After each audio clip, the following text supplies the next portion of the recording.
A started a business by investing 24,000. After X months, B joined investing rupees 30,000. அப்போ அதுனா உங்களுக்கு என்ன சொல்லிட்டாங்க, ஏ வந்துட்டு உங்களுக்கு 24,000 இன்வெஸ்ட் பண்ணியிருக்காங்க. இதுக்கப்புறம் பார்த்தீங்கன்னா உங்களுக்கு என்னது பி வந்து ஸ்டார்ட் பண்ணுறாங்க எக்ஸ் மந்த் கழிச்சு. அப்போ பார்த்தீங்கன்னா அவங்களோட இன்வெஸ்ட்மெண்ட் பண்ணால் 30,000.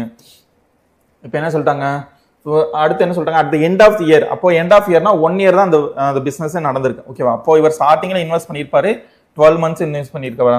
இவர் பார்த்தீங்கன்னா என்னது எக்ஸ் மந்த் கழிச்சு இன்வெஸ்ட் பண்ணியிருக்காங்கன்னா இந்த இடத்துல பார்த்தீங்கன்னா உங்களுக்கு என்ன வரும்னா, எக்ஸ் மந்த் கழிச்சு வந்திருக்காரு அப்படின்னா இந்த இடத்துல வந்து மொத்தமா டோட்டல் 12 months, மொத்தமா டோட்டல் 12 months. அப்போ இந்த இடத்துல எக்ஸ் மந்த் அவர் இருந்திருக்கவே மாட்டாரு, அதுக்கப்புறம் ரிமைனிங் மந்த்ஸ் தான் இருந்திருப்பாரு. அப்போ எக்ஸ் மந்த் கழிச்சு வந்திருக்காரு அப்படின்னா டோட்டல் மந்த்ல இருந்து அந்த எக்ஸ் மந்த்தை மைனஸ் பண்ணுங்க. 12 monthல இருந்து ஒரு எக்ஸா மைனஸ் பண்ணிட்டீங்கன்னா ரிமைனிங் பீரியட் தான் யார் இருந்திருப்பாரு, இந்த பின்ற பர்சன் இருந்திருப்பாங்க. சரியா? அவ்வளவுதான். ஓகே, இப்போ என்ன பண்ணுங்க, அப்படியே கேன்சல் பண்ணுங்க. இப்போ 4 24 5 30, அப்போ அந்த 0 மொத்தம் அப்படியே கேன்சல் ஆயிரும். இப்போ பார்த்தீங்கன்னா உங்களுக்கு என்னது 4 into 12 அப்படியே வச்சுக்கோங்க. மேலே கீழே பார்த்தீங்கன்னா 5 into 12 - x இருக்குமா, இதுதான் வந்து என்ன கொடுத்துட்டாங்க, ப்ராஃபிட்டுக்கு கொடுத்துட்டாங்களா. இப்போ டோட்டல் ப்ராஃபிட் பார்த்தீங்கன்னா உங்களுக்கு என்னது 9130 கொடுத்துட்டாங்க. சரி, இருக்கட்டும். அந்த ப்ராஃபிட் ஷேர் ஆஃப் பி பார்த்தீங்கன்னா உங்களுக்கு 3850. அப்போ பிக்கு நேராக பியோட ப்ராஃபிட் எழுதுருங்க. இப்போ ஏக்கு நேரம் ஏவோட ப்ராஃபிட் எழுதணுமா.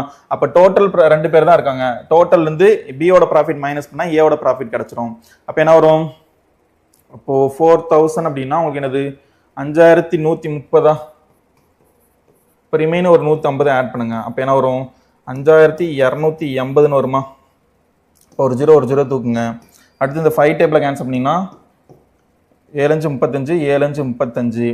அடுத்து 12 டேபிள் கேன்சல் பண்ணுங்க.